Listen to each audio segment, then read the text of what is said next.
my name is Savdraws, and today we're going to be talking about cringe culture. First off, let's get right into the video. Let's talk about what is cringe. Cringe is a reaction to someone being socially awkward or socially inept and having a lack of skill. Cringe is also known as secondhand embarrassment. What is cringe culture? Culture of genre of videos profiting off the lack of social skills of other people, too often judging and making fun of people who are just innocently enjoying themselves, unaware of how they appear to others. A frequent theme involves air of superiority in the viewer and inferiority in the victim. So have you guys ever noticed how cringe videos mainly involve children or adults with mental issues? It's something I see a lot. And the reason for this is because the way these people act is less socially developed than most people. That, and also they usually have no idea how they look to other people, like not very self-aware, so they don't really know when they're being cringy. And so it makes them vulnerable for being victims of cringe culture. The problem is that we don't often see these people as people. We see them as sources for entertainment. So we often don't consider that because these people are so vulnerable that they're not only more likely to do something cringy, they're also more likely to take bullying and mocking to a personal level and be more damaged by it. And it's not like most of them have done anything wrong either. They're usually just being awkward. Everyone gets a little awkward sometimes. Everyone does cringy stuff. Like, we've all done some cringy shit. Hell, look at this old comic I did in this old picture.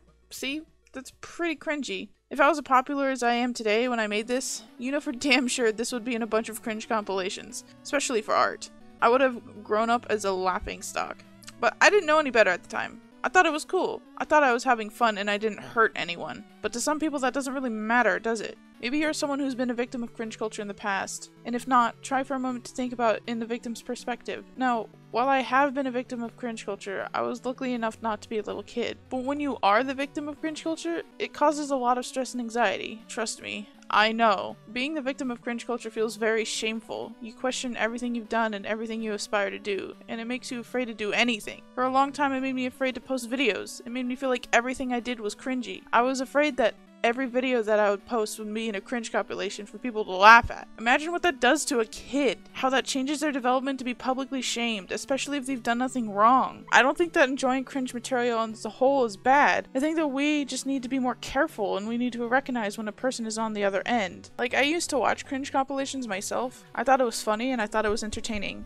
I didn't stop to think that I was supporting people who made fun of others, who were just mostly enjoying themselves. If you're a watcher, then you don't really notice a problem. Yet you're feeding the creator, who's stealing content by the way, to create more of these cringe comps. And when you go into the comment sections of these videos, you find dozens of people just saying terrible, awful things about these people, as if they don't deserve feelings, or as if by doing something awkward that they don't deserve any respect at all, which is honestly a little sick and inhumane. But while I don't watch cringe comps anymore, I still love following people like Christian and crazy DeviantArt personalities. Even though they don't really make me cringe, the way that they act is interesting to me. It's just very different and fascinating. Is it wrong to find their lives interesting and talk about the things that they do? Or is it the same thing as making a Musically cringe compilation or a DeviantArt cringe series?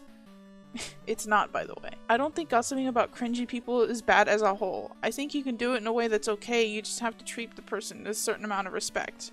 Let me explain. Christian is a 30-year-old woman with autism. She's the creator of Sonichu. Me and my friends find her life fascinating. One of my friends who has autism actually admitted that he used to act like Christian until he saw videos about Chris, and then started to take steps to change and started to grow socially into a less awkward person. But whatever the reason you're interested in Christian for, what's important is that you treat her like a person. We don't tease her to an unfair degree, or we don't try to come over to her house and call her phone. We try to treat her fairly, and if she makes a mistake, we give her chances to change. And I think that's the most important thing. That's the problem with cringe culture as it stands now. It's fine but dangerous to be into cringe. You just have to treat the other person like a human being and stop supporting people who can't seem to do that. Cringe culture is a bit confusing, scary, intimidating area for our collective consciousness, but it doesn't have to be. We shouldn't fear being cringy so much, and we should accept that sometimes we make mistakes. Instead of beating ourselves up for the rest of our lives, we should learn to build from those mistakes and not break down. I've been on both sides of cringe culture.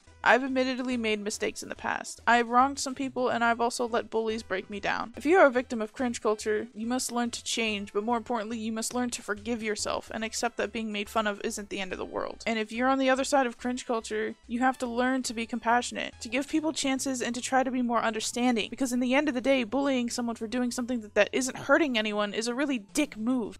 Thank you all so much for watching. This is my lovely Patreon list. If you want your name in the future videos, please become a Patreon. Link is in the description for credits. And yeah, all my social media is down in the description if you want to check those out.